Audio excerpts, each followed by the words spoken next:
Speaker قومی assembly نے بلا رکاوٹ پارلیمانی کارروائی چلانے کے لیے چارٹر آف پارلیمنٹ کی تجویز پیش کر دی، جس پر ایوان نے حکومت اور اپوزیشن ارکان پر مشتمل 16 رکنی کمیٹی کی قرارداد اتفاق رائے سے منظور کر لی۔ قرارداد وفاقی وزیر اطلاعات نے پیش کی، بیرسٹر گوہر، محمود اچکزئی اور نوید قمر کی ترامیم بھی شامل کی گئیں۔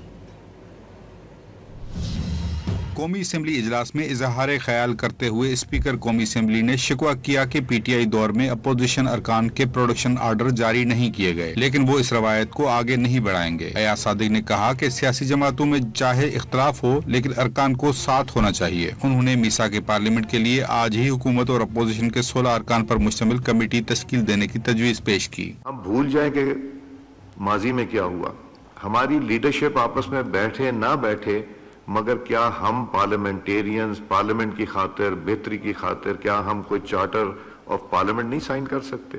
کیا ہم لوگ اکٹھے بیٹھ کے نہیں کر سکتے؟ کیا ہم لوگ بہتری کی طرف نہیں جا سکتے؟ اسپیکر کی تجویز پر وزیر اطلاعات عطا تارڑ نے 16 رکنی کمیٹی کی تجویز پیش کی، جسے ایوان میں دونوں جانب کی حمایت سے فوری منظور کر لیا گیا۔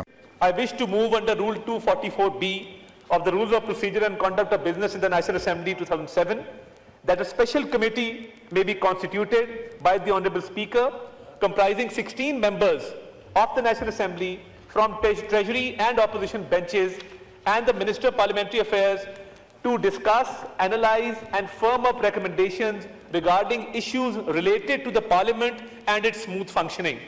منظوری کے بعد قرارداد میں بیرسٹر گوہر، محمد خان اچکزئی اور نوید قمر کی حمایت سے اس میں معمولی ترمیم بھی کی گئی۔